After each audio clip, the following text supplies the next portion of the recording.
बंदी छोड़ सतगुरु रामपाल जी परमेश्वर जी की जय हो। परम पिता परमात्मा सारी सृष्टि के रचनहार कुल मालिक असंख्य ब्रह्मांडों के स्वामी जगत गुरु तीनों लोकों में प्रवेश करके सबका भरण पोषण करने वाले राजाधिराज आत्माधार नाथों के नाथ देवों के देव महादेव सर्वेश्वर महेश्वर मृत्युंजय अजरो अमर आदि अनादि सनातनी प्रभु जगत पिता जगदीश्वर श्री श्री 1008 की उपाधि के वास्तविक अधिकारी अकाल मूरत शब्द स्वरूपी राम वासुदेव सर्वगतम ब्रह्म परम पूज्य परम संत परम पुरुष परम धनी परम दयालु सत्य कबीर हक्का कबीर अल्लाहु अकबर बाखबर अल्लाह ताला जगत के तारणहार जगत के मुक्तिदाता जगत के जगन्नाथ हारे के सहारे हिंदुओं के राम मुसलमानों के अल्लाह सिखों के वाहिगुरु ईसाइयों के मसीह दया के सागर दया निधि करुणा के सागर करुणा निधि स्वयंभू परिभू संकट मोचन कष्ट हरण मंगल करण दुख भंजन अविगत कबीर निर्विकार निर्विषम परमात्मा अलय अलेख सतगुरु आदि अनादि सतगुरु असली मर्यादा पुरुषोत्तम असली राम असली कृष्ण असली घनश्याम असली मुरारी राजाओं के राजा महाराजाओं के महाराजा शहंशाहों के शहंशाह सम्राटों के सम्राट भगवानों के भगवान अल्लाहों के अल्लाह प्रभुओं के प्रभु मसीहाओं के मसीह सच्चे वाहिगुरु बाबाओं के बाबा पीरों के पीर सेठों के सेठ जगत सेठ सावलसा सेठ सर्वगुण संपन्न अनंत कोटि कलाओं के स्वामी अनंत कोटि ब्रह्मांडों के नायक योगियों में महायोगी ध्यानियों में महाध्यानी सिद्धों में परम सिद्ध ज्ञानियों में तत्वज्ञानी ब्रह्मज्ञानी महाज्ञानी परम ज्ञानी सर्वश्रेष्ठ ज्ञानी विज्ञानी युवा कबीर समृत कबीर असंवाद अमित ओझा सच्चे रहनुमा करीम अल्लाह सुभान अल्लाह दुनिया के अंतिम पैगंबर 8 सितंबर 1951 से गांव धनाना जिला सोनीपत हरियाणा भारतवर्ष की पावन भूमि पे प्रकट रियल कल की भगवान श्री नारायण साकार हरि श्री बाबा साहेब शब्द स्वरूपी राम संत श्रोमणी सतगुरु रामपाल जी परमेश्वर जी के चरण कमल में साध संगति से जुड़े हुए देश विदेश से हम सभी सत्सेवक भाई बहनों का अनंत कोटि दंडवत प्रणाम। सत्साई भाई और बहनों, दया पूज्य गुरुदेव भगवान की, सारी सृष्टि के मालिक की, सतगुरु रामपाल जी भगवान की, जिनके विशेष आशीर्वाद से शुभ आशीर्वाद से आप और हम सभी सत्सेवक भाई बहन साध संगति से जुड़कर अपनी आत्मा के कल्याण हेतु निरंतर भक्ति मार्ग पर गुरुदेव के तत्व ज्ञान को आधार बनाकर बढ़ रहे हैं। भाई और बहनों, पूज्य गुरुदेव जी के कर कमल से लिखित पवित्र ग्रंथ कबीर सागर के सरलार्थ के ऊपर वीडियो बनाने की श्रृंखला जारी है। इसी श्रृंखला में आज हमारा ये 55 नंबर का वीडियो है। प्रत्येक वीडियो में गुरुदेव भगवान के आशीर्वाद से हमें बहुत कुछ सीखने को मिलता है। फिलहाल अध्याय कबीर चरित्र बोध के ऊपर वीडियो बनाने की श्रृंखला जारी है और इस श्रृंखला में कबीर परमेश्वर जब 650 साल पहले लीलामय रूप में एक जीवन व्यतीत कर रहे थे, काशी में परमेश्वर 120 वर्ष तक रहे थे, तो उस समय क्या क्या घटनाएं घटी थी, उन सभी घटनाओं का संक्षेप में गुरुदेव भगवान ने अपने कर कमल से यहाँ पर जिक्र किया है, जिसके ऊपर आप और हम भाई बहन वीडियो बना रहे हैं। तो भाई और बहनों, आगे बढ़ते हैं गुरुदेव के आशीर्वाद से। ये कबीर सागर का सरलार्थ पेज नंबर 527 है। ऋषि विवेकानंद जी से ज्ञान चर्चा। स्वामी रामानंद जी का एक शिष्य ऋषि विवेकानंद जी बहुत ही अच्छे प्रवचनकर्ता रूप में प्रसिद्ध था। ऋषि विवेकानंद जी को काशी शहर के एक क्षेत्र का उपदेशक नियुक्त किया हुआ था। उस क्षेत्र के व्यक्ति ऋषि विवेकानंद जी के धारा प्रवाह प्रवचनों को सुनकर उनकी प्रशंसा किए बिना नहीं रहते थे। उनकी कॉलोनी में बहुत प्रतिष्ठा बनी थी। प्रतिदिन की तरह ऋषि विवेकानंद जी विष्णु पुराण से कथा सुना रहे थे। कह रहे थे, भगवान विष्णु सर्वेश्वर है, अविनाशी अजन्मा है, सर्वसृष्टि रचनहार तथा पालनहार है। इनके कोई जन्मदाता माता पिता नहीं है, ये स्वयंभू है। ये ही त्रेता युग में अयोध्या के राजा दशरथ जी के घर माता कौशल्या देवी की पवित्र कोख से उत्पन्न हुए थे तथा श्री रामचंद्र नाम से प्रसिद्ध हुए। समुद्र पर सेतु बनाया, जल पर पत्थर तैराए, लंकापति रावण का वध किया। श्री विष्णु भगवान ने द्वापर युग में श्री कृष्ण चंद्र भगवान का अवतार धार कर वासुदेव जी के रूप में माता देवकी के गर्भ से जन्म लिया तथा कंस, केसी, शिशुपाल, जरासंध आदि दुष्टों का संहार किया। 5 वर्षीय बालक कबीर देव जी भी उस ऋषि विवेकानंद जी का प्रवचन सुन रहे थे। तथा सैकड़ों की संख्या में अन्य श्रोतागण भी उपस्थित थे। ऋषि विवेकानंद जी ने अपने प्रवचन को विराम दिया तथा उपस्थित श्रोताओं से कहा, यदि किसी को कोई प्रश्न करना है तो वह निसंकोच अपनी शंका का समाधान करा सकता है। बालक कबीर परमेश्वर खड़े हुए तथा ऋषि विवेकानंद जी से करबद्ध होकर प्रार्थना की कि हे ऋषि जी, आपने भगवान विष्णु जी के विषय में बताया कि ये अजन्मा है, अविनाशी है, इनके कोई माता पिता नहीं है। एक दिन एक ब्राह्मण श्री शिव पुराण के रुद्र संहिता अध्याय 6 व 7 को पढ़कर श्रोताओं को सुना रहे थे। ये दास भी उस सत्संग में उपस्थित था। शिव पुराण में लिखा है कि निराकार परमात्मा आकार में आया, वह सदाशिव काल रूपी ब्रह्म कहलाया। उसने अपने अंदर से एक स्त्री प्रकट की जो प्रकृति देवी, अष्टांगी, त्रिदेव जननी, शिवा आदि नामों से जानी जाती है। काल रूपी ब्रह्म ने एक काशी नामक सुंदर स्थान बनाया। वहां दोनों शिव तथा शिवा अर्थात काल रूपी ब्रह्म तथा दुर्गा पति पत्नी रूप में निवास करने लगे। कुछ समय पश्चात दोनों के संभोग से एक लड़का उत्पन्न हुआ, उसका नाम विष्णु रखा।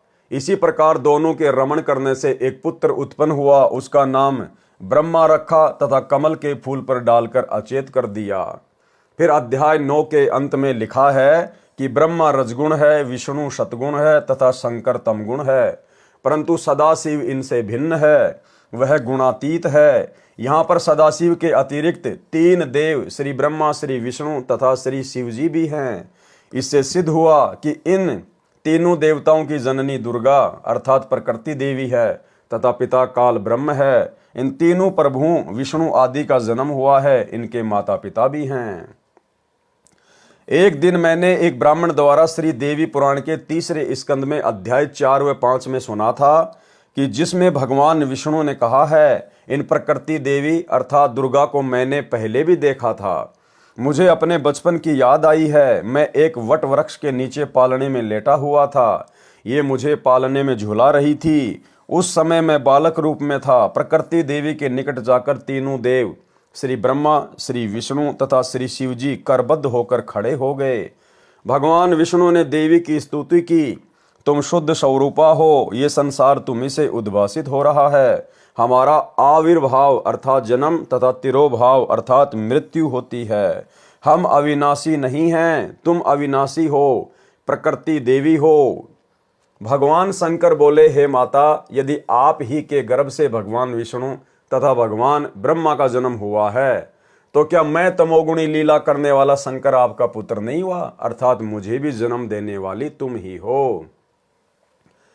हे ऋषि विवेकानंद जी, आप कह रहे हो कि पुराणों में लिखा है कि भगवान विष्णु के तो कोई माता पिता नहीं, ये अविनाशी है। इन पुराणों का ज्ञानदाता एक श्री ब्रह्मा जी है तथा लेखक भी एक ही श्री व्यास जी है, जबकि पुराणों में तो भगवान विष्णु नासवान लिखे हैं, इनके माता पिता का नाम भी लिखा है। क्यों जनता को भ्रमित कर रहे हो? कबीर वेद पढ़े पर भेद न जाने, बाचे पुराण 18, जड़ को अंधा पान खिलावे भूले सृजनहारा।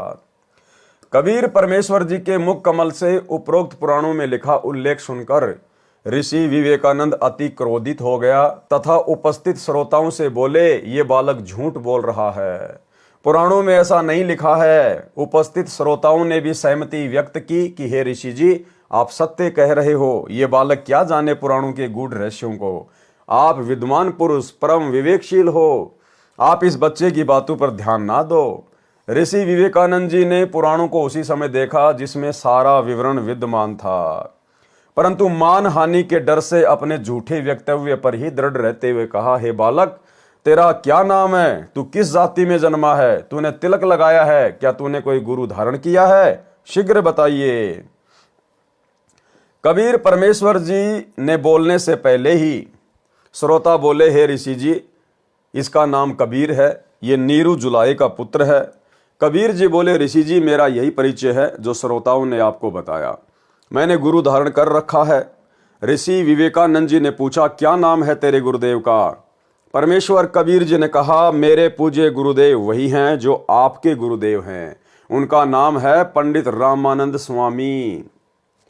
जुलाहे के बालक कबीर परमेश्वर जी के मुख कमल से स्वामी रामानंद जी को अपना गुरु जी बताने से ऋषि विवेकानंद जी ने ज्ञान चर्चा का विषय बदलकर परमेश्वर कबीर जी को बहुत बुरा भला कहा तथा श्रोताओं को भड़काने व वास्तविक विषय भुलाने के मकसद से कहा, देखो रे भाइयों, ये कितना झूठा बालक है। ये मेरे पूज्य गुरुदेव श्री श्री 1008 स्वामी रामानंद जी को अपना गुरु जी कह रहा है। मेरे गुरु जी तो इन अछूतों के दर्शन भी नहीं करते, शूद्रों का अंग भी नहीं छूते। अभी जाता हूँ गुरु जी को बताता हूँ। भाई श्रोताओं, आप सभी कल स्वामी जी के आश्रम पर आना सुबह सुबह। इस झूठे की कितनी पिटाई स्वामी रामानंद जी करेंगे। इसने हमारे गुरुदेव का नाम मिट्टी में मिलाया है। सर्व श्रोता बोले, ये बालक मूर्ख झूठा गवार है, आप विद्वान हो। कबीर जी ने कहा, निरंजन धन तेरा दरबार, निरंजन धन तेरा दरबार, जहाँ पर तनिक न न्याय विचार, जहाँ पर तनिक न न्याय विचार। वैश्या ओढ़े मुल मुल खासा, गले मोतियों का हार, वैश्या ओढ़े मुल मुल खासा, गले मोतियों का हार। पतिव्रता को मिले न खादी, सूखा निरस आहार, निरंजन धन तेरा दरबार, जहाँ पर तनिक न न्याय विचार। भाई पाखंडी की पूजा जग में संत को कह लबार, पाखंडी की पूजा जग में संत को कह लबार। अज्ञानी को परम विवेकी, ज्ञानी को मूढ़ गवार, निरंजन धन तेरा दरबार, जहाँ पर तनिक न न्याय विचार। कहें कबीर सुनो भाई साधो, सब उल्टा व्यवहार, कहें कबीर सुनो भाई साधो, सब उल्टा व्यवहार। सच्चों को तो झूठ बतावे, इन झूठों का एतबार, निरंजन धन तेरा दरबार, जहाँ पर तनिक न न्याय विचार। बंदी छोड़ कबीर परमेश्वर जी अपने घर चले गए। वह ऋषि विवेकानंद अपने गुरु रामानंद स्वामी जी के आश्रम में गया तथा सर्व घटना की जानकारी बताई। हे स्वामी जी, एक छोटी जाति का जुलाहे का लड़का कबीर अपने आप को बड़ा विद्वान सिद्ध करने के लिए भगवान विष्णु जी को नासवान बताता है। हे ऋषि जी, उसने तो हम ब्राह्मणों का घर से निकलना ही दूभर कर दिया है, हमारी नाक काट डाली, अर्थात हमें महाशर्मिंदा लज्जित होना पड़ रहा है। उसने कल भरी सभा में कहा है कि पंडित रामानंद स्वामी मेरे गुरुजी हैं, मैंने उनसे दीक्षा ले रखी है। उस कबीर ने तिलक भी लगा रखा है, जैसा हम वैष्णव संत लगाते हैं। अपने शिष्य विवेकानंद की बात सुनकर स्वामी रामानंद जी बहुत क्रोधित होकर बोले, हे विवेकानंद, कल सुबह उसे मेरे सामने उपस्थित करो, देखना सर्व के समक्ष उसकी झूठ का पर्दाफाश करूंगा। कबीर जी द्वारा स्वामी रामानंद जी के मन की बात जानना, ये सारी लीला कबीर परमात्मा अपनी प्यारी आत्मा श्री रामानंद जी को शरण में लेने के लिए कर रहे थे, क्योंकि यही पंडित रामानंद जी की आत्मा त्रेता युग में और सतयुग में जब परमेश्वर आए थे, एक पूरा जीवन उन्होंने लीला में जिया था। उस समय उनके मुंह बोले पिता की भूमिका निभाई थी, इसलिए परमेश्वर ने इस प्यारी आत्मा को अपनी शरण में लेना था और इस घटना के माध्यम से परमेश्वर आगे इसको अपनी शरण में लेंगे। दूसरे दिन विवेकानंद ऋषि अपने साथ 9 व्यक्तियों को लेकर जुलाहा कॉलोनी में नीरू के मकान के विषय में पूछने लगा कि नीरू का मकान कौन सा है। क्या लिख रहे हैं भाई और बहनों, ध्यान देना शब्दों पर।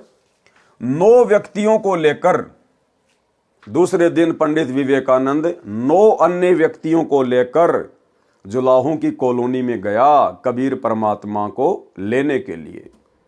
अब भाई और बहनों, कौन जानता है कहाँ लिखा हुआ कि 9 व्यक्ति गए थे, लेकिन यहां पर कौन लिख रहे हैं ये बात? पूज्य गुरुदेव भगवान।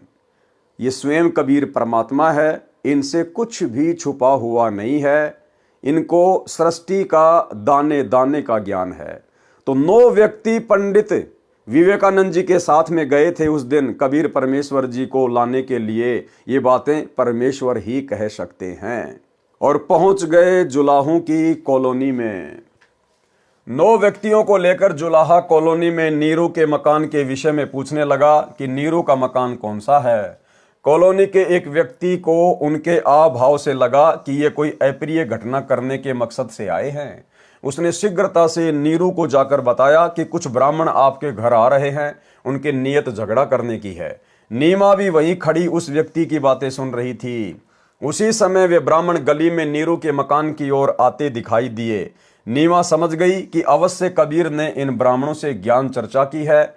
वे ईर्ष्यालु व्यक्ति मेरे बेटे को मार डालेंगे। इतना विचार करके सोए हुए बालक कबीर को जगाया तथा अपनी झोपड़ी के पीछे ले गई। वहां लेटाकर रजाई डाल दी तथा कहा, बेटा बोलना नहीं है, कुछ व्यक्ति झगड़ा करने के मकसद से अपने घर आ रहे हैं। नीमा अपने घर के द्वार पर गली में खड़ी हो गई।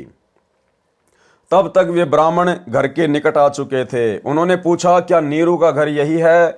नीमा ने उत्तर दिया, हाँ ऋषि जी यही है। कहो कैसे आना हुआ? ऋषि विवेकानंद बोला, कहाँ है तुम्हारा शरारती बच्चा कबीर? कल उसने भरी सभा में मेरे सामने गुरुदेव का अपमान किया है। आज उसकी पिटाई गुरुजी सर्व के समक्ष करेंगे, इसको सबक सिखाएंगे। नीमा बोली, मेरा बेटा निर्दोष है, वह किसी का अपमान नहीं कर सकता। आप मेरे बेटे से ईर्ष्या रखते हो। कभी कोई ब्राह्मण उलाने लेकर आता है, कभी कोई तो कभी कोई। आप मेरे बेटे की जान के शत्रु क्यों बने हो? लौट जाइए। सर्व ब्राह्मण बलपूर्वक नीरू की झोपड़ी में प्रवेश करके कपड़ों को उठा उठाकर बालक को खोजने लगे। 4 पाइयों को भी उलटकर पटक दिया। जोर जोर से ऊंची आवाज में बोलने लगे। माता पिता को दुखी जानकर बालक रूपधारी कबीर परमेश्वर जी रजाई से निकलकर खड़े हो गए तथा कहा, ऋषि जी मैं झोपड़ी के पीछे छुपा हूं। बच्चे की आवाज सुनकर सर्व ब्राह्मण पीछे गए। वहां खड़े कबीर जी को पकड़कर अपने साथ ले जाने लगे। नीमा तथा नीरू ने विरोध किया। नीमा ने बालक कबीर जी को सीने से लगा कर कहा, मेरे बच्चे को मत ले जाओ, मत ले जाओ, ऐसे कहकर रोने लगी। निर्दयों ने नीमा को धक्का मारकर जमीन पर गिरा दिया। नीमा फिर उठकर पीछे पीछे दौड़ी तथा बालक कबीर जी का हाथ उनसे छुटवाने का प्रयत्न किया। एक व्यक्ति ने ऐसा थप्पड़ मारा, नीमा के मुख व नाक से रक्त टपकने लगा। नीमा रोती हुई गली में अचेत हो गई। नीरू ने भी बच्चे को छुड़ाने की कोशिश की तो उसे भी पीट पीट कर मर्द समान कर दिया। कॉलोनी वाले उठाकर उनके घर ले गए। बहुत समय पश्चात दोनों सचेत हुए।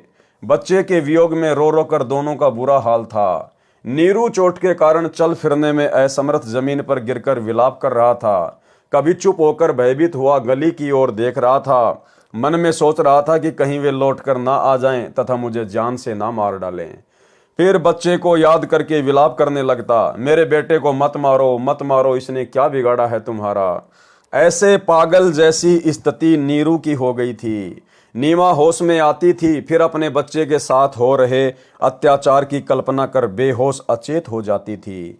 मोहल्ले कॉलोनी के स्त्री पुरुष उनकी दशा देखकर अति दुखी थे। अब भाई और बहनों, कहने को तो वो पंडित थे, पंडित रामानंद जी के शिष्य थे, दुनिया में ज्ञान प्रचार किया करते थे और उनका स्वभाव, उनके आचार विचार गुंडे मवालियों जैसे। ये स्थिति भाई और बहनों वर्तमान में सतलोक आश्रम मैनेजमेंट हरियाणा की है, गुरुदेव के लड़का लड़कियों की है, कोऑर्डिनेटरों की है। जब से सन 2016 से संगत में 7 संगतियां शुरू हुई है, तब से इन लोगों को अपने धार्मिक धंधे के ऊपर खतरा मंडराता हुआ दिखाई देने लगा और इन्होंने बहुत प्रयास किया 7 संगतियों को रुकवाने का। जहां जहां 7 संगतियां होती, ये लोग पंडित विवेकानंद की तरह गुंडों की फौज लेकर पहुंच जाते, सत्सेवक भाई बहनों के साथ में मार पिटाई करते, पुलिस वालों को साथ में लेके जाते, पुलिस वालों को पैसे देकर उनको शराब पिलाकर भगत भाई बहनों को पिटवाते थे। दिल्ली की 7 संगति में पुलिस वालों को पैसे देकर भगत भाई बहनों को जानवरों की तरह इन्होंने जो है वो पिटवाया। मुझ पवन दास के ऊपर लगभग 2-3 बार जानलेवा हमले किए। अपनी तरफ से तो एक प्रकार से मार कर ही छोड़कर चले गए थे। वीडियो दास आपको बार बार दिखाता रहता है। कहने का मतलब भाई और बहनों, वर्तमान में परम पूज्य सतगुरु रामपाल जी परमेश्वर जी की शरण में आने के बाद भी उनके परिवार का, कोऑर्डिनेटरों का, आश्रम संचालकों का आचार विचार व्यवहार कुछ भी चेंज नहीं हुआ। वही गुंडे मवालियों वाली हरकतें। इसलिए भाई और बहनों, परमात्मा ने अंत में फिर साथ संगतियां शुरू करवाई और एक सच्चे मिशन को परमेश्वर ने साथ संगति के माध्यम से आगे बढ़ाया। मोहल्ले कॉलोनी के स्त्री पुरुष उनकी दशा देखकर अति दुखी थे। प्रातः काल का समय था। स्वामी रामानंद जी गंगा नदी पर स्नान करके लौटे ही थे, अपनी कुटिया में बैठे थे।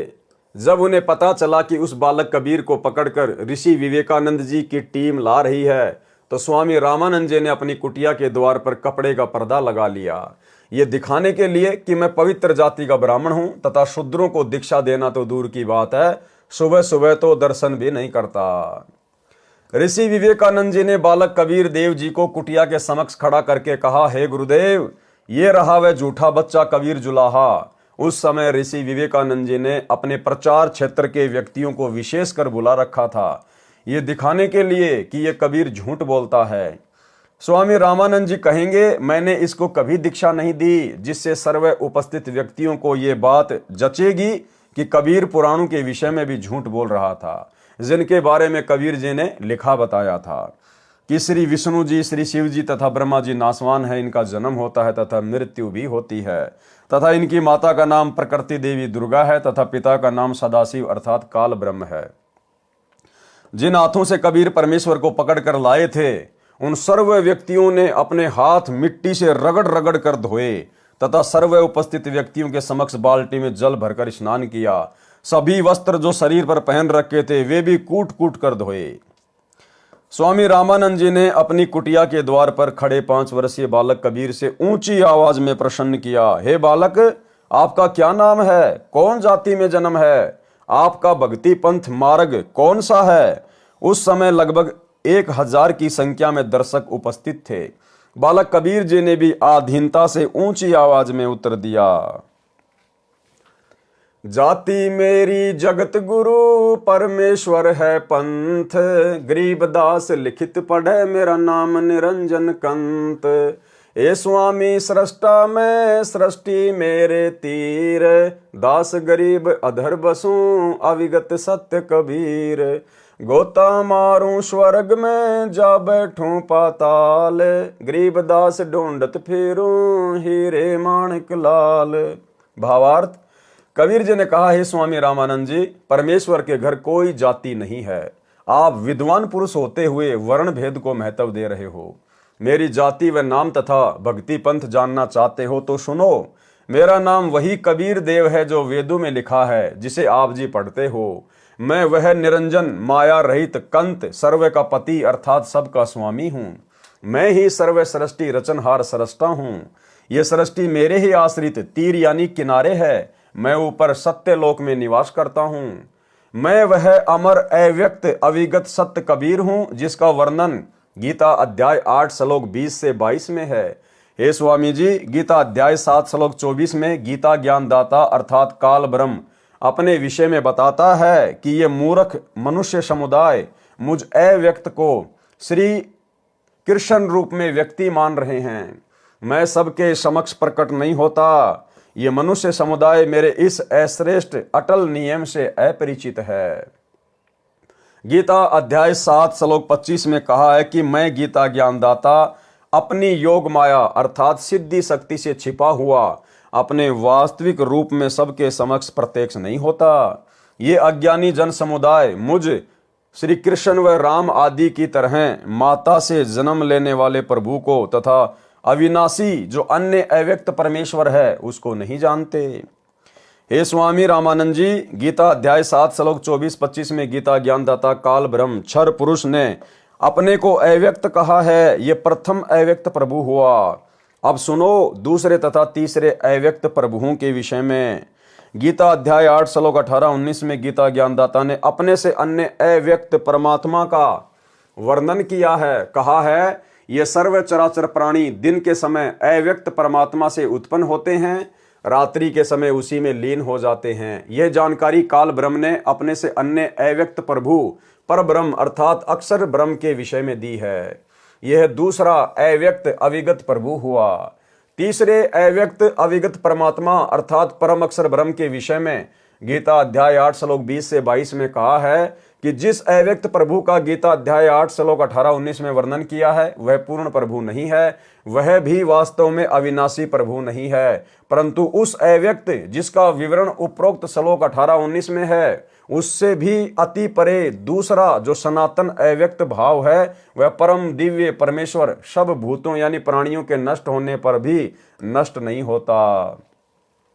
वह अक्षर अव्यक्त अविनाशी अविगत अर्थात वास्तव में अविनाशी अव्यक्त प्रभु इस नाम से कहा गया है। उसी अक्षर अव्यक्त की प्राप्ति को परम गति कहते हैं। जिस दिव्य परम परमात्मा को प्राप्त होकर साधक वापस लौटकर इस संसार में नहीं आते, इसी का विवरण गीता अध्याय 15 श्लोक 1 से 4 तथा श्लोक 16-17 में भी है। वह धाम अर्थात जिस लोक में वह अविनाशी परमात्मा रहता है वह धाम मेरे वाले लोक ब्रह्म लोक से श्रेष्ठ है। हे पार्थ, जिस अविनाशी परमात्मा के अंतर्गत सर्व प्राणी हैं, जिस सच्चिदानंद घन परमात्मा से यह समस्त जगत परिपूर्ण है, वह सनातन अव्यक्त परमेश्वर तो अनन्य भक्ति से प्राप्त होने योग्य है। गीता अध्याय 8 श्लोक 20, 21, 22। हे स्वामी रामानंद जी, मैं वही तीसरी श्रेणी वाला अविगत सत्य अविनाशी भाव वाला परमेश्वर कबीर हूं, जिसे वेदों में कबीर देव कहा है, वही कबीर देव मैं कहलाता हूं। हे स्वामी रामानंद जी, सर्व सृष्टि को रचने वाला सृष्टा मैं ही हूं। मैं ही आत्मा का आधार, जगत गुरु, जगत पिता, बंधु तथा जो सत्य साधना करके सत्यलोक जा चुके हैं उनको सतलोक पहुंचाने वाला मैं ही हूं। काल ब्रह्म की तरह धोखा न देने वाले स्वभाव वाला कबीर देव मैं ही हूं, जिसका प्रमाण अथर्ववेद कांड 4 अनुवाक 1 मंत्र 7 में लिखा है। कांड नंबर 4 अनुवाक नंबर 1 मंत्र नंबर 7। यहां पर इसका हिंदी अनुवाद है, केवल हिंदी अनुवाद। जो अचल अर्थात अविनाशी जगत पिता, भक्तों का वास्तविक साथी अर्थात आत्मा का आधार, बड़ा स्वामी अर्थात परमेश्वर व जगत गुरु तथा विनम्र पुजारी अर्थात विधिवत साधक को सुरक्षा के साथ सतलोक ले गए हुओं को यानी जो मोक्ष प्राप्त कर चुके हैं उनको सतलोक ले जाने वाला, सर्व ब्रह्मांडों की रचना करने वाला, जगदम्बा अर्थात माता वाले गुणों से भी युक्त, काल की तरह धोखा न देने वाले स्वभाव अर्थात गुणों वाला, ज्यों का त्यों अर्थात वैसा ही वह है। आप कबीर देव हैं अर्थात भाषा भिन्न इसे कबीर परमेश्वर भी कहते हैं। भावार्थ, इस मंत्र में यह भी स्पष्ट कर दिया कि उस परमेश्वर का नाम कबीर देव अर्थात कबीर परमेश्वर है जिसने सर्व रचना की है। जो परमेश्वर अचल अर्थात वास्तव में अविनाशी, गीता अध्याय 15 श्लोक 16-17 में भी प्रमाण है। जगत गुरु परमेश्वर आत्माधार जो पूर्ण मुक्त होकर सतलोक गए हैं यानी जो मोक्ष प्राप्त कर चुके हैं उनको सतलोक ले जाने वाला, सर्व ब्रह्मांडों का रचनहार, काल की तरह धोखा न देने वाला, ज्यों का त्यों वह स्वयं कबीर देव अर्थात कबीर प्रभु है। यही परमेश्वर सर्व ब्रह्मांडों व प्राणियों को अपनी शब्द शक्ति से उत्पन्न करने के कारण जनिता माता भी कहलाता है तथा पितरम पिता तथा बंधु भाई भी वास्तव में यही है तथा देव परमेश्वर भी यही है। इसलिए इसी कबीर देव कबीर परमेश्वर की स्तुति किया करते हैं। तमेव माता च पिता तमेव, तमेव बंधु च सखा तमेव, तमेव विद्या च द्रविणम तमेव, तमेव सर्व मम देव देव। इसी परमेश्वर की महिमा का पवित्र ऋग्वेद मंडल नंबर 1 सूक्त नंबर 24 में विस्तृत विवरण है। 5 वर्षीय बालक के मुख से वेदों व गीता के गूढ़ रहस्यों को सुनकर ऋषि रामानंद जी आश्चर्यचकित रह गए तथा क्रोधित होकर अपशब्द कहने लगे। रामानंद अधिकार सुन जुल्हा अक जगदीश, दास गरीब विलंब ना ताहि नवावत शीस। रामानंद को गुरु कहे तन से नहीं मिलात, दास गरीब दर्शन भये पैड़े लगी जुलात। पंथ चलत ठोकर लगी राम नाम कह दीन, दास गरीब कसर नहीं सीख लई परबीन। आड़ा पर्दा लाए कर रामानंद भुजंत, दास गरीब कुलंग छवि अधर डाक कुदंत। कौन जाति कुल पंथ है कौन तुम्हारा नाम, दास गरीब आधीन गति बोलत है बलि जाऊं। जाति हमारी जगत गुरु परमेश्वर है पंथ, दास गरीब लिखित पर नाम निरंजन कंत।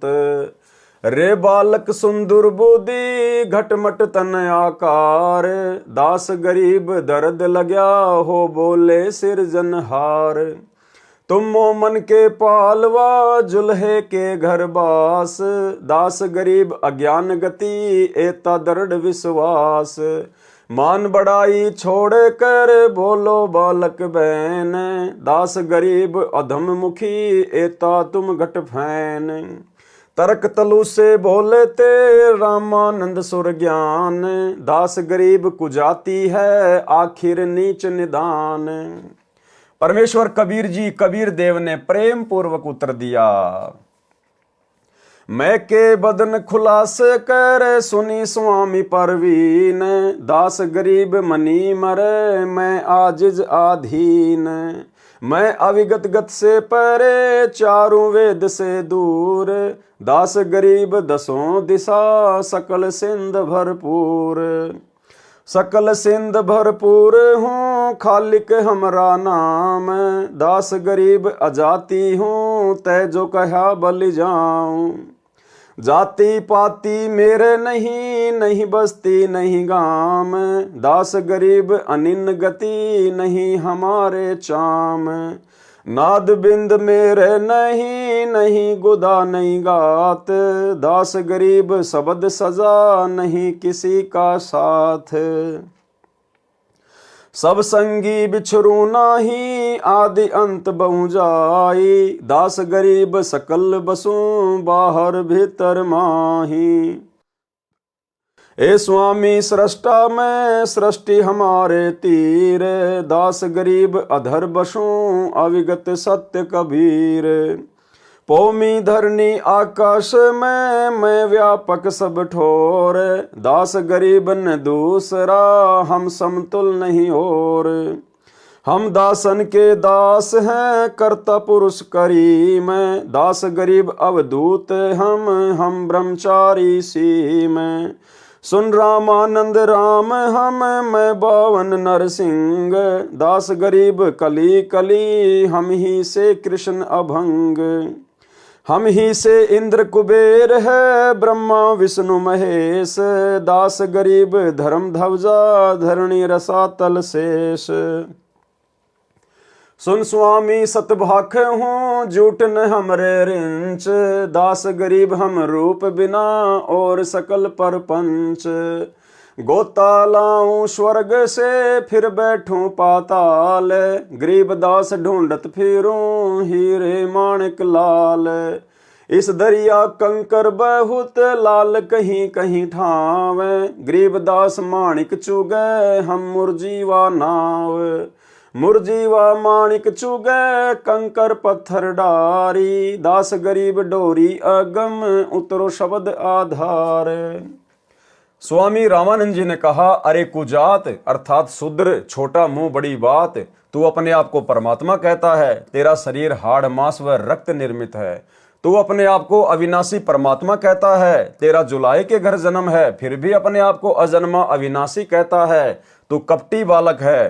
परमेश्वर कबीर जी ने कहा, ना मैं जन्मूं ना मरूं जो मैं आऊं त्यो जाऊं, गरीब दास सतगुरु भेद से लखो हमारा दाव। सुन रामानंद राम मैं मुझसे ही बावन नरसिंह, दास गरीब युग युग हम से ही हुए कृष्ण अभंग। भावार्थ, कबीर जी ने उत्तर दिया, हे रामानंद जी, मैं न तो जन्म लेता हूँ न मृत्यु को प्राप्त होता हूँ। मैं 84 लाख प्राणियों के शरीरों में आने, जन्म लेने व जाने, मृत्यु होने के चक्कर से भी रहित हूँ। मेरी विशेष जानकारी किसी तत्वदर्शी संत सतगुरु से ज्ञान को सुनकर प्राप्त करो। गीता अध्याय 4 श्लोक 34 तथा यजुर्वेद अध्याय 40 मंत्र 10 व 13 में वेद ज्ञानदाता स्वयं कह रहा है कि उस पूर्ण परमात्मा के तत्व वास्तविक ज्ञान से मैं अपरिचित हूं। उस तत्व ज्ञान को तत्वदर्शी संतों से सुनो, उन्हें दंडवत प्रणाम करो, अति विनम्र भाव से परमात्मा के पूर्ण मोक्ष मार्ग के विषय में ज्ञान प्राप्त करो।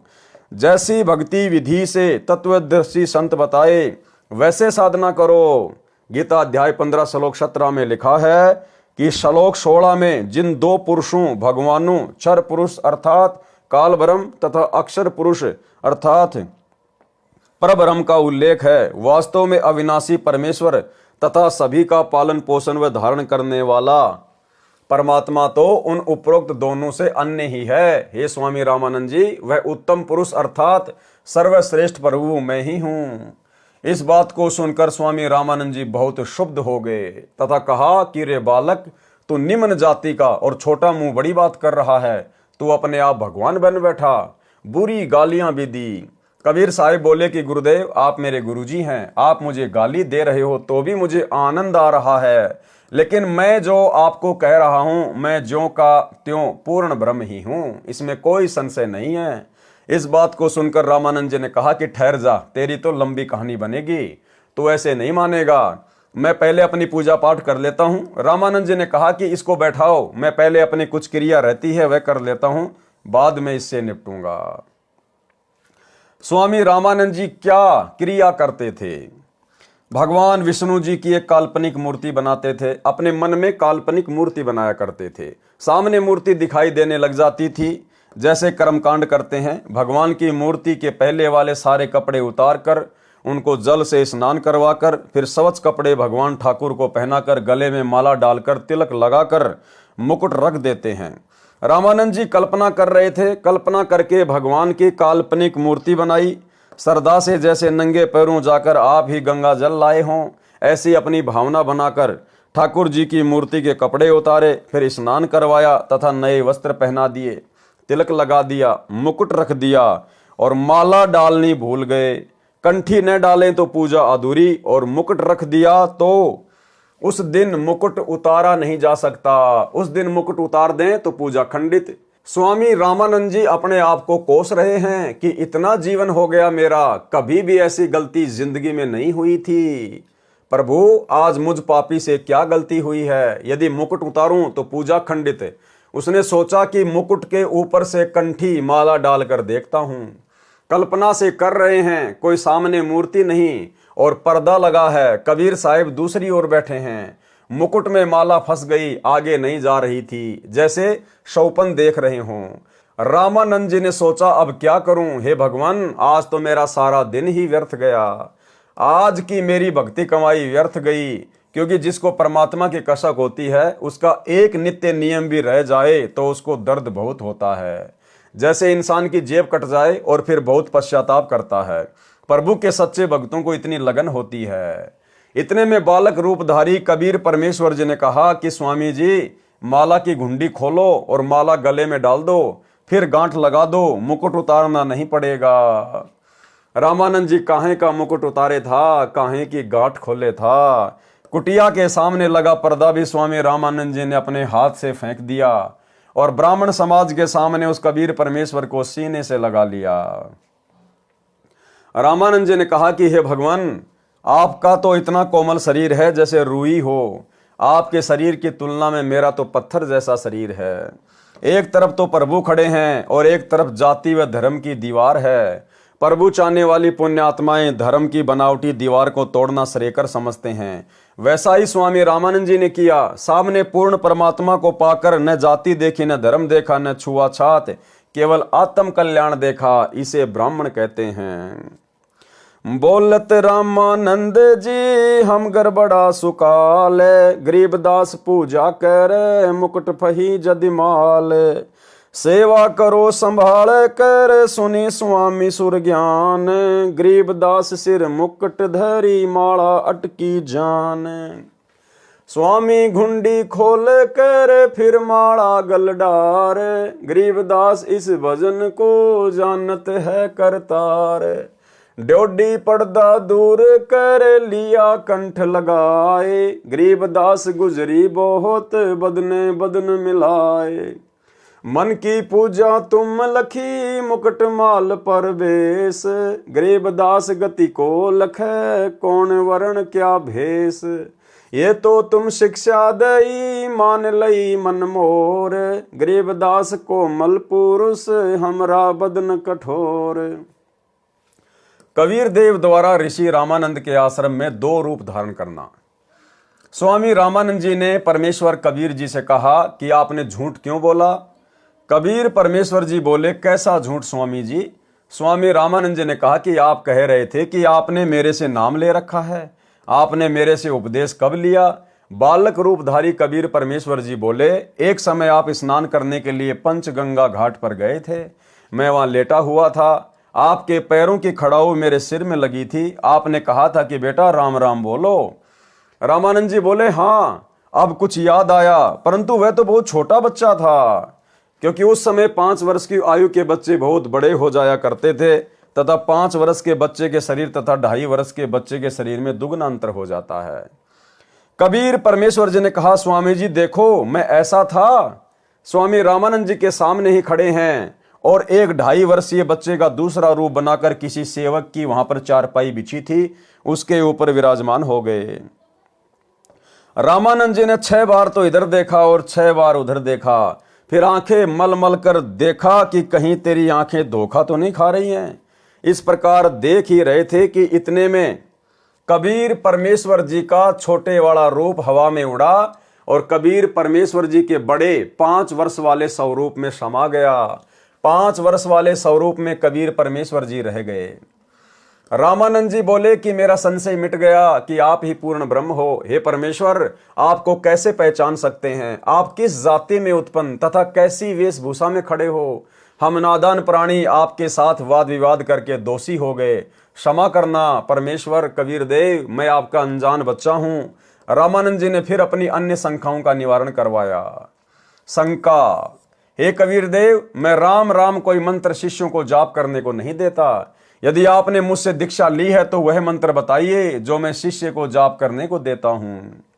उत्तर कबीर देव का, हे स्वामी जी, आप ओम नाम जाप करने को देते हो तथा ओम भगवते वासुदेवाय नमः का जाप तथा विष्णु स्तोत्र की आवर्ती की भी आज्ञा देते हो। फिर शंका, आपने जो मंत्र बताया ये तो सही है, एक शंका और है, उसका भी निवारण कीजिए। मैं जिसे शिष्य बनाता हूं उसे एक चिन्ह देता हूं, वह आपके पास नहीं है। उत्तर बंदी छोड़ कबीर जी बोले, हे गुरुदेव, आप तुलसी की लकड़ी के एक मणके की कंठी माला गले में पहनने के लिए देते हो। ये देखो गुरुजी, उसी दिन आपने अपनी कंठी गले से निकाल कर मेरे गले में पहनाई थी। ये कहते हुए कबीर देव ने अपने कुर्ते के नीचे गले में पहनी वही कंठी माला सार्वजनिक कर दी। रामानंद जी समझ गए ये कोई साधारण बच्चा नहीं है, ये प्रभु का भेजा हुआ कोई तत्वदर्शी आत्मा है, इसे ज्ञान चर्चा करनी चाहिए। चर्चा के विषय को आगे बढ़ाते हुए स्वामी रामानंद जी बोले, हे बालक कबीर, आप अपने आप को परमेश्वर कहते हो, परमात्मा ऐसा अर्थात मनुष्य जैसा थोड़े है। हे कबीर जी, उस स्थान परम धाम को यदि एक बार दिखा दें तो मन शांत हो जाएगा। मैं वर्षों से ध्यान योग अर्थात हठ योग करता हूं। मैं समाधिस्थ होकर आकाश में बहुत ऊपर तक सैर कर आता हूं। परमेश्वर कबीर जी ने कहा, हे स्वामी जी, आप समाधिस्थ होइए। स्वामी रामानंद जी का हठ योग यानी ध्यान मेडिटेशन करना नित्य का अभ्यास था। तुरंत ही समाधिस्थ हो गए। समाधि दशा में स्वामी जी की सुरती यानी ध्यान त्रिवेणी तक जाती थी। त्रिवेणी पर 3 रास्ते हो जाते हैं। बाया रास्ता धर्मराज के लोक तथा ब्रह्मा विष्णु तथा शिव जी के लोकों में तथा स्वर्ग लोक आदि को जाता है। दाया रास्ता 88,000 खेड़ों नगरियों की ओर जाता है। सामने वाला रास्ता ब्रह्मलोक को जाता है, वह ब्रह्मरंध्र भी कहा जाता है। स्वामी रामानंद जी कई जन्मों से साधना करते हुए आ रहे थे, इस कारण से इनका ध्यान तुरंत लग जाता था। बालक रूपधारी परमेश्वर कबीर जी स्वामी रामानंद जी को ध्यान में आगे मिले तथा वहां का सर्व भेद रामानंद जी को बताया। हे स्वामी जी, आपकी भक्ति साधना कई जन्मों की संचित है। जिस समय आप शरीर त्याग कर जाओगे, इस बाएं रास्ते से जाओगे। इस रास्ते में स्वचालित द्वार ऑटोमेटिक खुलने वाले गेट लगे हैं। जिस साधक की जिस भी लोक की साधना होती है वह धर्मराय के पास जाकर अपना लेखा करवाकर इसी रास्ते से आगे चलता है। उसी लोक का द्वार अपने आप खुल जाता है। वह द्वार तुरंत बंद हो जाता है। वह प्राणी पुनः उस रास्ते से लौट नहीं सकता। उस लोक में समय पूरा होने के पश्चात पुनः उसी मार्ग से धर्मराज के पास आकर अन्य जीवन प्राप्त करता है। धर्मराज का लोक भी उसी बाईं ओर जाने वाले रास्ते में सर्वप्रथम है। उस धर्मराज के लोक में प्रत्येक की भक्ति अनुसार स्थान तय होता है। आप स्वामी रामानंद जी की भक्ति का आधार विष्णु जी का लोक है। आप अपने पुण्य को इस लोक में समाप्त करके पुनः पृथ्वी लोक पर शरीर धारण करोगे। ये हरहट के कुएं जैसा चक्कर आपकी साधना से कभी समाप्त नहीं होगा। ये जन्म मृत्यु का चक्कर तो केवल मेरे द्वारा बताए तत्व ज्ञान द्वारा ही समाप्त होना संभव है।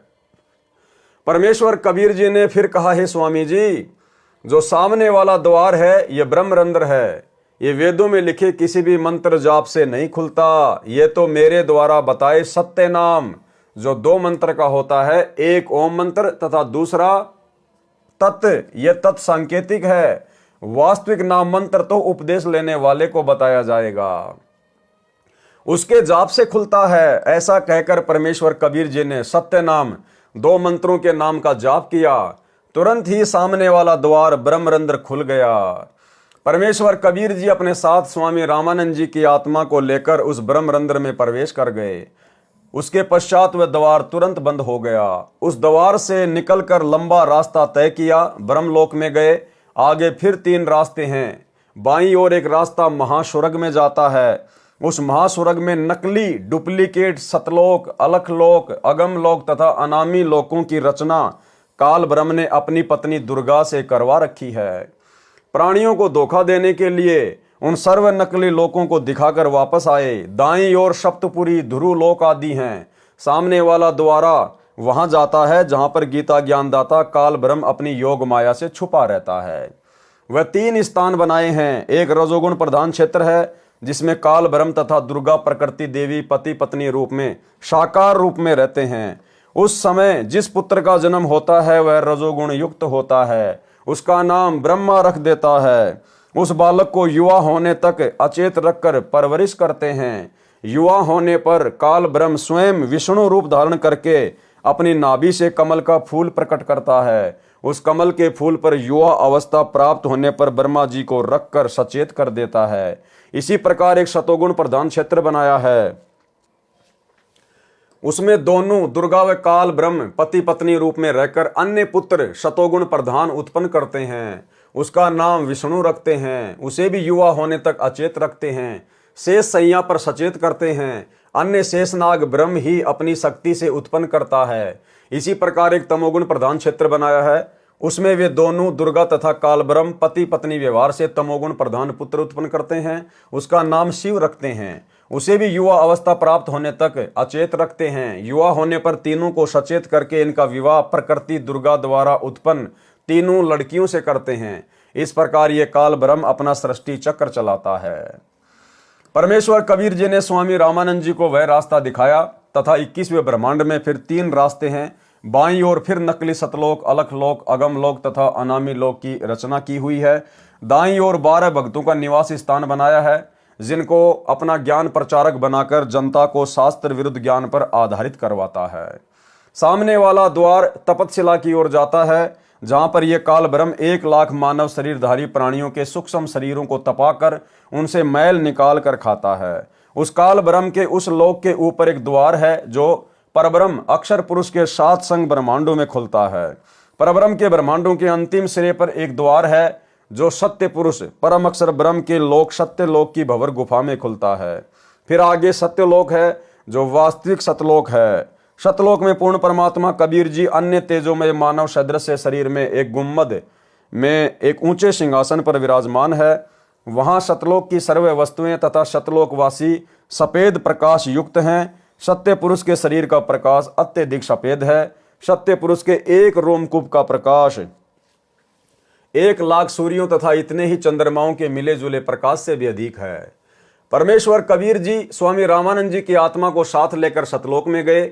वहां सभी आत्माओं का भी मानव सदृश शरीर है। उनके शरीर का भी सफेद प्रकाश है, परंतु सतलोक निवासियों के शरीर का प्रकाश 16 सूर्यों के प्रकाश के समान है। बालक रूपधारी कबीर देव ने अपने ही अन्य स्वरूप पर चंवर किया, जो स्वरूप अत्यधिक तेजोमय था तथा सिंहासन पर एक सफेद गुम्बद में विराजमान था।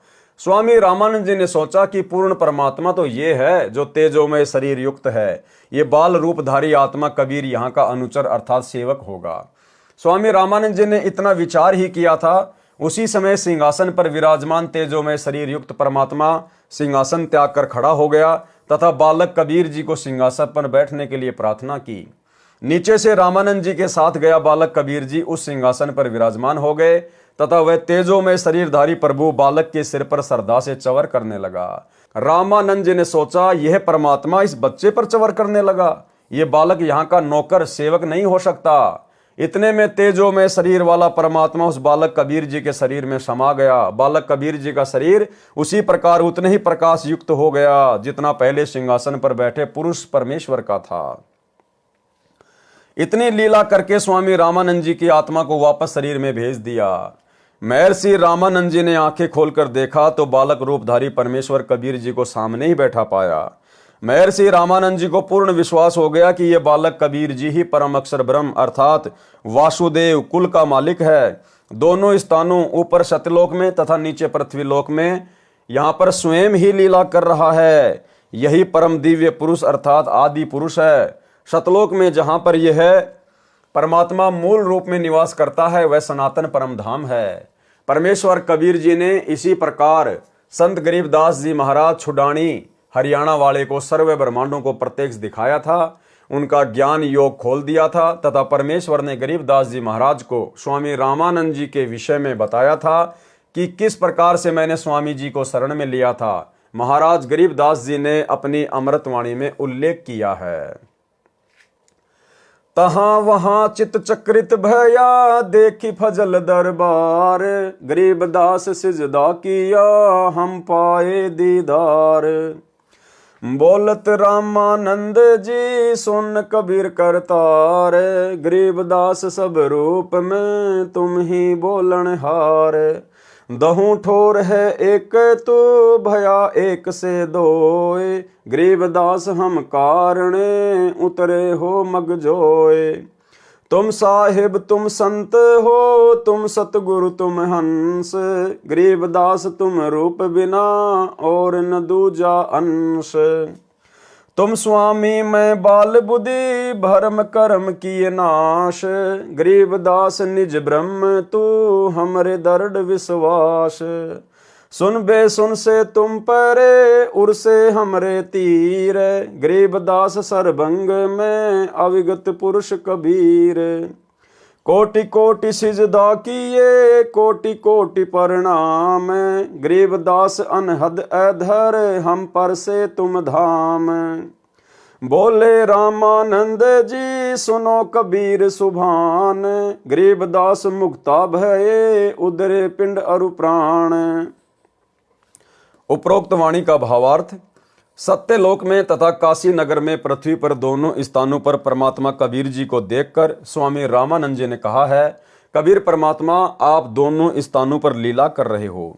आप ही निज ब्रह्म अर्थात गीता अध्याय 15 श्लोक 17 में कहा है कि उत्तम पुरुष अर्थात वास्तविक परमेश्वर तो क्षर पुरुष काल ब्रह्म तथा अक्षर पुरुष परब्रह्म से अन्य ही है।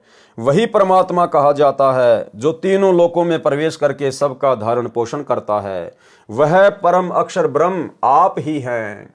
आप ही की शक्ति से सर्व प्राणी गति कर रहे हैं। मैंने आपका वह सनातन परम धाम आंखों देखा है तथा वास्तविक अनहद धुन तो ऊपर सत्यलोक में है। ऐसा कहकर स्वामी रामानंद जी ने कबीर परमेश्वर के चरणों में कोटि कोटि प्रणाम किया तथा कहा, आप परमेश्वर हो, आप ही सतगुरु तथा आप ही तत्वदर्शी संत हो। आप ही हंस तथा नीर खीर को भिन्न भिन्न करने वाले सच्चे भगत के गुणों युक्त हो। कबीर भगत नाम से यहाँ पर प्रसिद्ध हो। वास्तव में आप परमात्मा हो, मैं आपका भगत, आप मेरे गुरु जी। परमेश्वर कबीर जी ने कहा, हे स्वामी जी, गुरु जी तो आप ही रहो, मैं आपका शिष्य हूँ। ये गुरु परंपरा बनाए रखने के लिए अति आवश्यक है। यदि आप मेरे गुरु जी के रूप में नहीं रहोगे तो भविष्य में संत व भगत कहा करेंगे कि गुरु बनाने की कोई आवश्यकता नहीं है।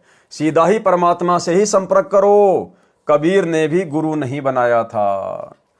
यानी भाई और बहनों, पंडित रामानंद जी ने जब ऊपर नीचे सब कुछ देख लिया कि भाई कबीर जी के अलावा और कोई परमात्मा नहीं है और सतलोक के अलावा और कोई मुक्ति धाम नहीं है। 104 वर्ष की आयु पंडित रामानंद जी की और कबीर परमेश्वर जी की 5 वर्ष की लीला में आयु। पंडित रामानंद जी ने उनके चरणों में कोटि कोटि प्रणाम किया, नमन किया और कहा, आज से मैं आपका शिष्य, आप मेरे गुरु। लेकिन कबीर परमेश्वर जी ने कहा कि पंडित जी, ये बात केवल आप और मेरे बीच की है, बाकी संसार की दृष्टि में आप मेरे गुरु बने रहिए, अन्यथा आने वाले समय में जब वो कलयुग की बिचली पीढ़ी का समय आएगा, उस समय फिर कौन भक्ति करेगा, कौन इस बात को मानेगा कि गुरु भी बनाना जरूरी है। लोग कहेंगे कबीर जी ने 650 साल पहले कौन सा गुरु बनाया था, गुरु बनाने की क्या आवश्यकता है भक्ति के लिए, मोक्ष के लिए। भाई और बहनों, ठीक यही लीला वर्तमान में चल रही है। वही कबीर परमात्मा जो 650 साल पहले काशी में प्रकट हुए थे, आज वर्तमान समय कलयुग की बिचली पीढ़ी में 8 सितंबर 1951 को प्रकट हैं।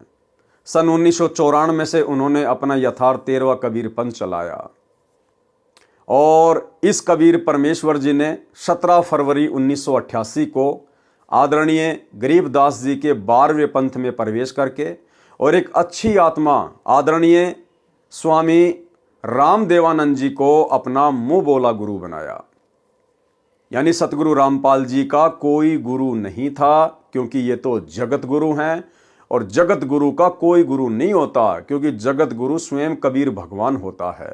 लेकिन इन्होंने गुरु शिष्य परंपरा का निर्वाह करते हुए और एक सच्चे भगत के लक्षण और गुणों को दर्शाते हुए आदरणीय रामदेवानंद जी को अपना मुंह बोला गुरु धारण किया। ये बात हम सत्सेवक भाई बहन तो पिछले 8-10 वर्षों से संगत को वीडियो बनाकर समझाते आए रहे हैं, लेकिन इसका सबसे बड़ा प्रमाण आपको स्वयं पूज्य गुरुदेव सतगुरु रामपाल जी परमेश्वर जी के कलयुगी छोटे बेटे मनोज के मुख से भी सुनाते हैं। मनोज ने कहा कि जब मैं छोटा सा था उस समय मुझे मेरे पिताजी ने, सतगुरु रामपाल जी ने दादा गुरु जी से नाम दिलवाया। मैं अपने पिताजी सतगुरु रामपाल जी के साथ में दादा गुरु जी के पास जाता था, सेवा करता था, आश्रम में जाता था। एक दिन मेरे पिताजी मुझे दादा गुरु जी के पास लेकर गए। जैसे हम वहां पहुंचे तो पता चला कि दादा गुरु जी विश्राम कर रहे थे। कुछ समय के बाद में जब दादा गुरु जी की आंख खुली, एक सेवक दौड़कर गया और सेवक ने बताया, जी ऐसे ऐसे हरियाणा से रामपाल जी आए हुए हैं। तो दादा गुरु जी ने कहा कि आपने उनको अंदर क्यों नहीं बुलाया, बाहर क्यों बैठा के रखा। तो सेवकों को बड़ा आश्चर्य हुआ कि एक हमारे जैसे भगत के विषय में इतना बोल रहे हैं कि उनको बाहर क्यों बैठाया, अंदर क्यों नहीं बुलाया, जबकि उन्होंने तो नाम भी हमारे से बाद में लिया, वो तो एक भगत है। तो सेवक ने कहा, जी आप विश्राम कर रहे थे, आप सो रहे थे। तो दादा गुरुदेव ने कहा कि मुझे जगाया क्यों नहीं, मुझे जगाना चाहिए था, और जाओ उनको अंदर लेके आओ। सेवक गया, सेवक ने सारी बात बताई और जब गुरुदेव भगवान अंदर गए अपने कलयुगी बेटे मनोज के साथ में, तो मनोज अपने इंटरव्यू में कह रहा है कि मैंने देखा कि दादा गुरुजी अपनी चारपाई से खड़े होने का प्रयास कर रहे थे गुरुजी को देखते ही, लेकिन गुरुजी ने एक अच्छे शिष्य की भूमिका निभाते हुए तुरंत उनके चरणों में दंडवत प्रणाम किया और उनके चरणों में ही बैठ गए। इतने में दादा गुरुजी ने कहा कि नहीं नहीं नहीं, आप नीचे मत बैठिए, आप ऊपर आइए, आप ऊपर आइए, आपकी जगह ये है, आपकी जगह ये है। और दादा गुरुजी उठकर नीचे बैठने का प्रयास कर रहे थे, लेकिन गुरुदेव भगवान ने देखा कि यहां तो बहुत सारे सेवक खड़े हैं, तो गुरुदेव ने एक अच्छे सुयोग्य शिष्य की भूमिका निभाते हुए अंत तक यही कहा, नहीं जी आप ही बैठे रहिए, मैं नीचे ठीक हूं। अंत में दादा गुरुदेव ने कहा कि आप कम से कम चारपाई पर तो बैठिए, लेकिन गुरुदेव भगवान ने एक अच्छे शिष्य की भूमिका निभाते हुए उनके चरणों में ही बैठना स्वीकार किया और एक टक दादा गुरुजी सतगुरु रामपाल जी के चेहरे की तरफ देखते रहे। उसके बाद में मनोज ने कहा कि ये सेम टू सेम वही घटना घटी जो घटना 650 साल पहले कबीर परमेश्वर और पंडित रामानंद जी के बीच में घटित हुई।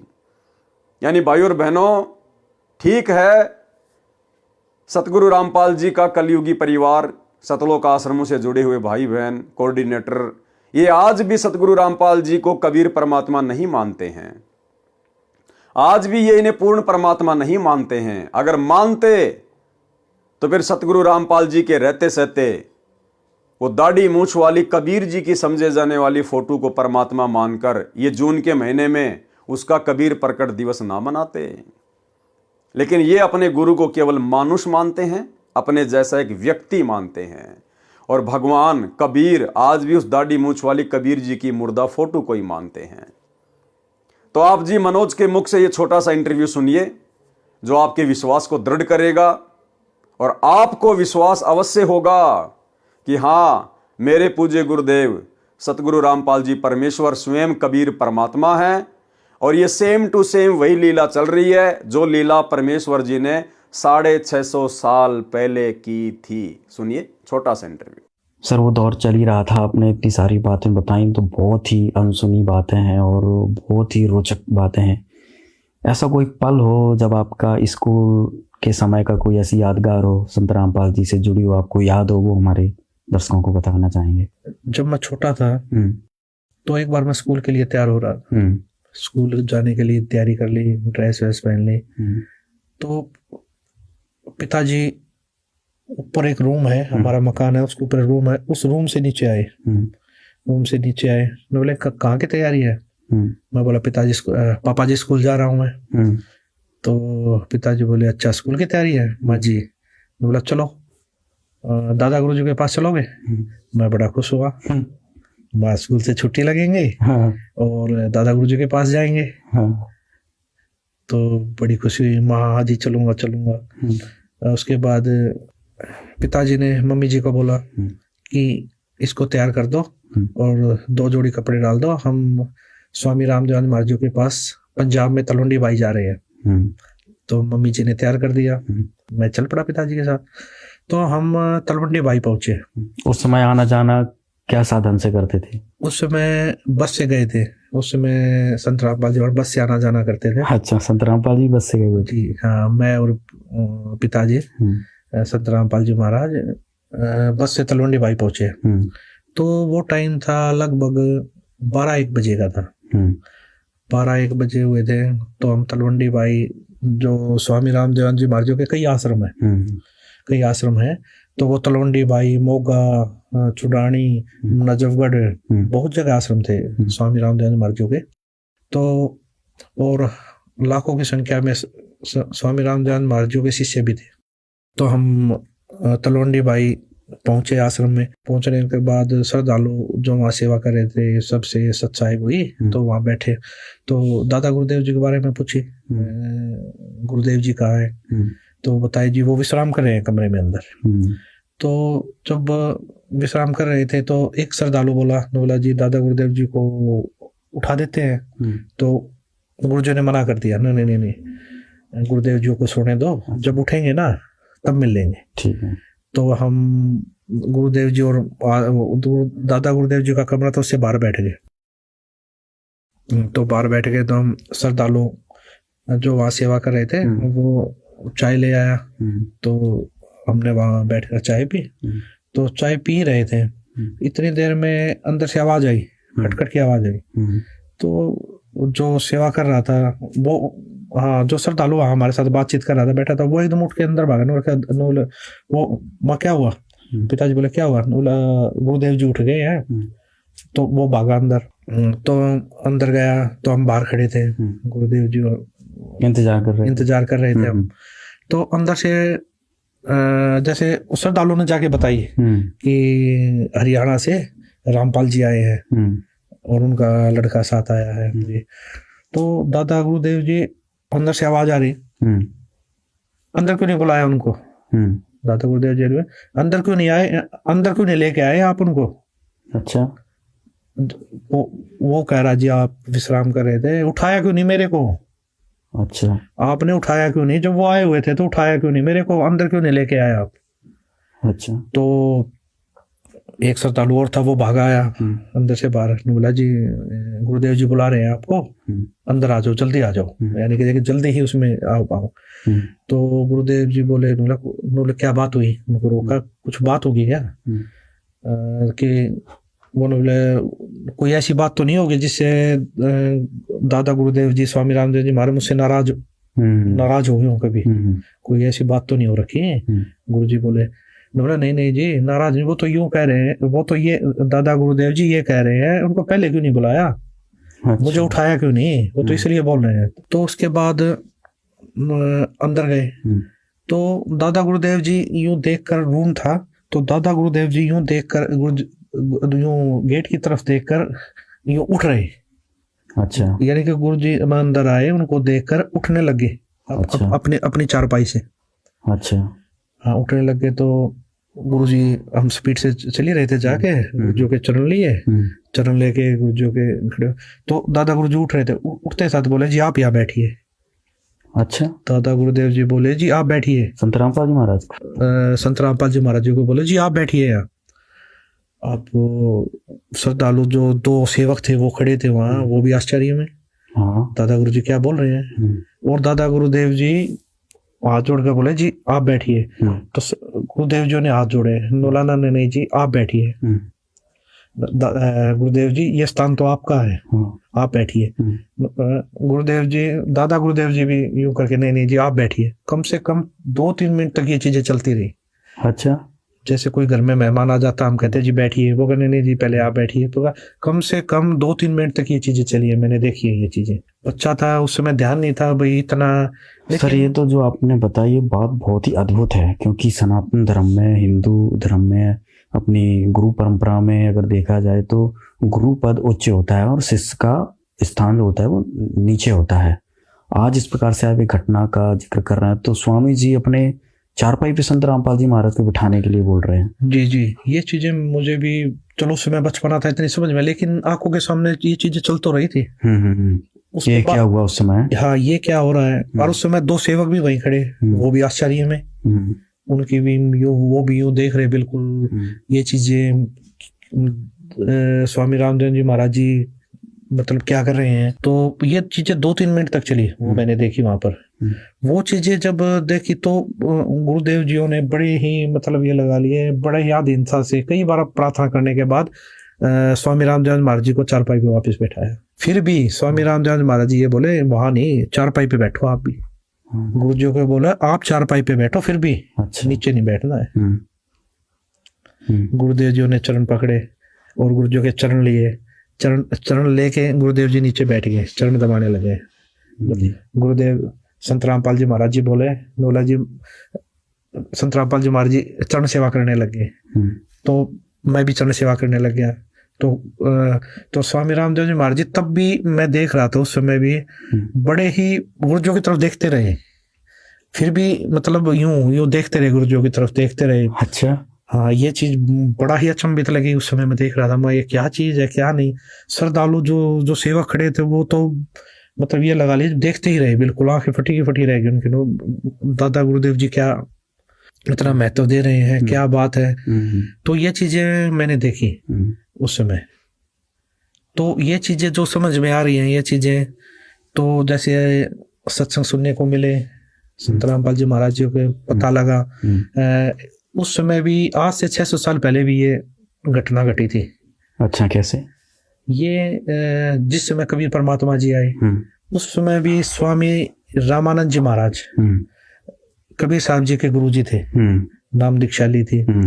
तो कबीर परमात्मा स्वामी रामानंद जी महाराज जी को सतलोक दिखा के लाए, वो सचखंड दिखा के लाए। सारी इस काललोक का या इस पृथ्वी का लगा लीजिए जितने भी ब्रह्मांड सब दिखाया उन्होंने, उनको उनके बारे में जानकारी दी। तो ये सारी जानकारी मिलने के बाद स्वामी रामानंद जी महाराज जी को भक्ति का ज्ञान हो गया, उस सचखंड का ज्ञान हो गया। तो इसी प्रकार स्वामी रामानंद जी महाराज जियों ने कबीर परमात्मा को हाथ जोड़कर प्रार्थना की कि जी आप मुझे नाम दीक्षा दीजिए, आप मेरे आप ही परमात्मा हो। जब उनको ज्ञान होगा उन्होंने बोला आप ही परमात्मा हो। अच्छा। तो मैं कैसे बैठ सकता हूँ जी ऊपर, कैसे मैं आपका गुरु हो सकता हूँ। तो ये चीजें जब देखी, ये चीजें उस समय भी ये घटना घटी थी, ये विचित्र घटना हुई थी उस समय भी। तो स्वामी कबीर परमात्मा ने स्वामी रामानंद जी महाराज जी को भी यही बोला था उस समय कि जी गुरु और शिष्य का नाता है, ये बना रहेगा, ये भक्ति काल का कलयुग तक कबीर परमात्मा बोले ये चीजें चलेंगी और वहां तक लेके जानी है हमें। तो आप मेरे गुरु रहो, मैं आपका शिष्य रहूंगा। और ये भक्ति युग है, ये गुरु शिष्य का नाता बना रहेगा, ये मेरी आपसे प्रार्थना है। तो ये चीजें अब जो देखने को मिल रही है, ये चीजें कुछ मुझे तो लगा वही बिल्कुल, ये तो वही घटनाक्रम जो अभी आपने 600 वर्ष पहले कबीर जी का बताया, वही घटनाक्रम इस समय आपने जो देखा, ये तो बहुत ही अद्भुत बात है। जो हमारे दर्शक हैं वो इस घटना को देखकर समझ सकते हैं कि ये तो बिल्कुल प्रत्यक्ष दृष्टा थे मनोज जी वहाँ पर। और जो ये घटनाक्रम हुआ, इससे संत रामपाल जी महाराज के जो भक्त हैं वो समझ सकते हैं कि संत रामपाल जी महाराज कौन है। ये तो सर बहुत ही अद्भुत आपने घटना बताई है। इसके साथ सर कोई और याद जुड़ी हो? उसके बाद मैं बताना चाहूंगा एक और अद्भुत जो घटना घटी है मेरी आंखों के सामने, वो भी बताना चाहूंगा आपको जी। मैंने क्या देखा, एक बार स्वामी रामदेवानंद जी महाराज जी बैठे हुए और सैकड़ों की संख्या में श्रद्धालु बैठे हुए। दादा गुरुदेव जी ने संत रामपाल जी महाराज जी को बुलाया। अच्छा। बुलाने के बाद उनको अपने पास बैठाया। अपने पास बैठा के स्वामी रामदेवानंद जी महाराज जी बोले, जितने भी श्रद्धालु वहां बैठे हुए थे, आज के बाद संत रामपाल जी महाराज जी नाम दीक्षा देंगे सभी को। अच्छा जी, मैं नाम दीक्षा नहीं दूंगा आज के बाद, संत रामपाल जी महाराज जी नाम दीक्षा देंगे। और आगे जो भी नाम दीक्षा लेगा वो संत रामपाल जी महाराज जी से नाम दीक्षा ले। अच्छा। स्वामी रामदेवानंद जी महाराज जितने भी श्रद्धालु वहां पर बैठे हुए थे उनके सामने बोला, आज के बाद मैं तुम्हारा गुरु नहीं हूं, आज के बाद आपके गुरु संत रामपाल जी महाराज हैं। आज के बाद यही आप सभी को नाम दीक्षा देंगे। और तो और सबसे विचित्र बात, जिन्होंने मेरे से भी नाम दीक्षा ले रखी है, हाँ। वो दोबारा संत रामपाल जी महाराज जी से नाम दीक्षा ले। अच्छा। ये चीज मैंने अपनी आंखों से देखी, कानों से सुनी। अच्छा। और वहां पर सैकड़ों की संख्या में भगत बैठे थे, उन्होंने भी सुनी। इतना कहकर स्वामी रामदेवानंद जी महाराज जी ने संत रामपाल जी महाराज जी की तरफ देखा और बोले, संत रामपाल जी, आप जी के बराबर इस पृथ्वी पर कोई संत नहीं होगा। और ये चीज एक बार नहीं कही स्वामी रामदेवानंद जी दादा गुरुदेव जी ने, ये कम से कम सैकड़ों बार बोला है। अच्छा। ये चीजें जहां भी जैसे छुडानी धाम में भी बोला। हाँ। छुडानी धाम में तो क्या था, नाम दीक्षा लेने के लिए आए श्रद्धालु, दादा गुरुदेव जी बैठे हुए थे। तो गुरुदेव जी बैठे थे, तो गुरुदेव जी ने बोला, जो सेवक थे, संत रामपाल जी को बुला के लाओ। तो गुरुदेव जी साइड वाले रूम में थे उस समय, श्रद्धालुओं को समझा रहे थे, जो नए भगत थे उनको तत्व ज्ञान बता रहे थे। तो दादा गुरुदेव जी ने बुलाया संत रामपाल जी, और बुला लिया था कि सेवक गए, वो बोले जी दादा गुरुदेव जी बुला रहे हैं, गुरुदेव जी बुला रहे हैं। जब गुरु जी आए तो स्वामी जी ने हाथ जोड़ के बोला, आप इनको नाम दीक्षा दीजिए। जब गुरु जी आए तो स्वामी जी ने हाथ जोड़ के बोला, आप इनको नाम दीक्षा दीजिए। जब गुरु जी आए तो स्वामी जी ने हाथ जोड़ के बोला, आप इनको नाम दीक्षा दीजिए। जब गुरु जी आए तो स्वामी जी ने हाथ जोड़ के बोला, आप इनको नाम दीक्षा दीजिए। अच्छा जी, आप इनको नाम उपदेश दीजिए। तो ये चीज मैंने अपनी आंखों से देखी है, एक बार नहीं सैकड़ों बार ये दादा गुरुदेव जी ने बोला है। फिर मेरे जीवन में एक ऐसी घटना घटी, 1992 की बात है, कि मैं एक डीआईजी को लेकर के मधुबन गया हुआ था पुलिस ट्रेनिंग सेंटर के अंदर। रात को वहाँ ठहरे, मैं सुबह सोकर उठा तो मैंने देखा, मैं चारपाई पर लेटा हुआ, मेरी आंखें खुल गई। तो लेटे लेटे मैं क्या देख रहा हूं कि मेरे पैरों की तरफ उस मकान यानी कमरे में 2 खिड़कियां थी। एक खिड़की में महाराज जी कम से कम 8-10 फीट ऊपर आसमान में बैठे हैं। वो सीन मुझे आज तक याद है। काले रंग के चश्मे लगा रखे थे, लाइनिंग वाला शर्ट, काली पैंट, और ऐसे बैठे हैं जैसे पद्मासन होता है, हाथ जोड़कर। तो संत रामपाल जी की तरफ 2 पैर दिखाई दे रहे हैं, घुटने से नीचे बिल्कुल लाल रंग के, जैसे सूर्य सुबह निकलता है। तो मैं देख कर डर गया। मैंने अपनी घड़ी देखी, उस द्वार पे एक घड़ी लगी हुई थी, उसको देखा भी 7 बज गए हैं। दूसरी खिड़की से देखा तो शहतूत का पेड़ है, चिड़िया बैठी हैं। लेकिन मैं ये सीन क्या देख रहा हूँ, कम से कम 5 मिनट मैंने सीन को देखा। तो मैं डर गया कि मैंने समझा कि भी कहीं गुरुजी मर गए हैं, उनकी आत्मा मुझे मिलने के लिए आ रही है। उस समय फ़ोन भी नहीं थे, मैं डीआईजी को बोल भी नहीं सकता था कि मेरा भाई मर गए हैं। तो मैं बहुत चिंतित हो गया। हम 1 बजे मधुबन से रोहतक के लिए चले, हम लोग 3 बजे वहाँ पहुँच गए। मैं गाड़ी खड़ी करके सीधा मकान पे गया, गुरुजी के मकान के ऊपर। तो जाके मैंने देखा गुरुजी ठीक ठाक मिले, मन में शांति हुई। तो गुरुजी ने पूछा भी कैसे आना हुआ आज दिन में, कैसे टाइम मिल गया। तो मैंने घटना के बारे में बताया। मैंने कहा जी मैंने तो ऐसे ऐसे एक घटना देखी सुबह सुबह, मैं डर गया कहीं आप मर ना गए हो। तो महाराज जी ने कहा कि मेरे स्वरूप में कबीर परमेश्वर आए थे और अब आपको भक्ति मिल जाएगी। तो मैंने कहा जी मैं तो ड्रिंक्स वगैरह कर लेता हूँ, वो छूटती नहीं, भक्ति कैसे करूँगा। तो गुरु जी ने कहा जा आज के बाद नहीं पिएगा। तो उनके एक शब्द से ऐसी दीवार खड़ी हो गई कि आज 1992 की बात है, आज 2013 हो गया, यानी लगभग 21 वर्ष हो गए। वो आज तक मैंने शराब को छुआ तक नहीं है। एक दिन संत रामपाल जी करनाल के अंदर एक भगत के घर गए हुए थे और सतगुरु जी ने 3.5 घंटे के लगभग सत्संग किया। जब चलने लगे तो एक औरत ने, जो काफ़ी बुजुर्ग थी, कोई 65 साल के करीब उनकी उम्र रही होगी, उन्होंने कहा कि जी मैं आपसे कुछ बात करना चाहती हूँ। तो गुरु जी ने कहा ठीक है पूछो। तो उसने कहा जी आपने जैसे सत्संग समाप्त किया तो आपके ऊपर से कमल के फूल पर बैठा हुआ सफेद परमात्मा निकल के गया है, मानव सदृश, और मैं कमल की पंखड़ी को बहुत दूर तक देखते रही ऐसे। तो संत रामपाल जी ने कहा फिर आपकी क्या सलाह है नाम लेने की। तो उसने कहा मैंने तो गुरु बनाया हुआ राधा स्वामी व्यास से, और मैं तो मंदिरों में भी जाती हूँ, देवताओं की पूजा भी करती हूँ। तो महाराज जी ने कहा देखो उनके फूटे भाग, ये सच्चाई को देखकर भी नहीं मान रही हैं। तो फिर हम चल पड़े। उस समय गुरु जी के पास सुमो गाड़ी होती थी, हम दिल्ली साइड में जा रहे थे। मैंने महाराज जी से प्रश्न किया कि महाराज जी परमात्मा का भी अजीब खेल है, जो ढूंढ रहे हैं उनको दर्शन नहीं दे रहे, और जिनको दर्शन दे दिए, जो इनको प्रकट होके बता गए, वे इसको मान नहीं रहे कि परमात्मा की क्या लीला है। तो महाराज जी ने कहा ये बुद्धि से परे का विषय है और इसको आप नहीं समझ पाएंगे। फिर मैंने कहा जी बताओ, दया करो। संत रामपाल जी ने बताया कि ये औरत 600 वर्ष पहले जब कबीर परमेश्वर आए थे उनकी शिष्या थी। इन्होंने लगभग 5-6 महीने भक्ति की, फिर इन्होंने नाम छोड़ दिए। उसी प्रथम मंत्र के प्रभाव से इसको मानवश्री मिलते आ रहे हैं, भक्ति में रुचि है। अब ये समझ रही है कि जो मेरे को छोटा मोटा लाभ मिल रहा है ये देव देवता या मेरा पुराना गुरु दे रहा है, जो उन्होंने बनाया हुआ है, उस डर के मारे नहीं छोड़ना पा रही। तो मैंने फिर प्रश्न किया कि महाराज जी मैंने तो ये पूछा है कि इनको दर्शन क्यों दिए। तो गुरु जी ने कहा, संत रामपाल जी बोले कि परमात्मा किसी की उधार नहीं रखता, ये कल को मरेगी, नरक में जाएगी, वहाँ उसको बड़ा कष्ट होगा। जब आत्मा रोती है तो परमात्मा को आना पड़ता है, मन के नहीं सुनता परमात्मा। तो फिर ये आत्मा वहाँ सवाल करती है कि जी आपकी भक्ति का हमें ज्ञान नहीं था, हमने भक्ति तो बहुत की।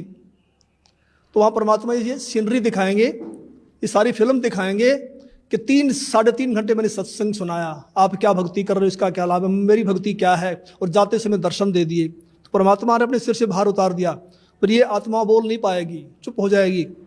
तो मेरा भगत समाज से यही बार बार निवेदन है कि ऐसा मौका बार बार नहीं आता, तो संत रामपाल जी की शरण में आकर के अपना आत्म कल्याण करवाएं। सत साहिब। धन्यवाद आपको। तो भाई और बहनों, आपको विश्वास हो जाना चाहिए कि धरती पर यदि एकमात्र कोई कबीर देव है तो सतगुरु रामपाल जी परमेश्वर हैं। और जिसको ये विश्वास हो जाएगा फिर वो नकली कबीर को नहीं पूजेगा। उस दाढ़ी मूंछ वाली कबीर जी की नकली फोटो को अपने घर पर, अपने दरबार में, अपने लॉकेट में नहीं रखेगा।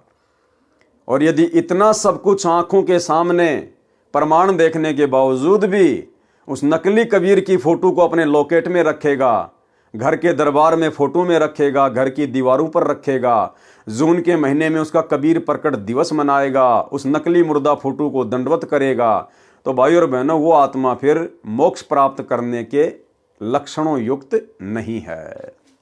परमेश्वर कबीर जी ने कहा, हे स्वामी जी, गुरु जी तो आप ही रहो, मैं आपका शिष्य हूं। ये गुरु परंपरा बनाए रखने के लिए अति आवश्यक है।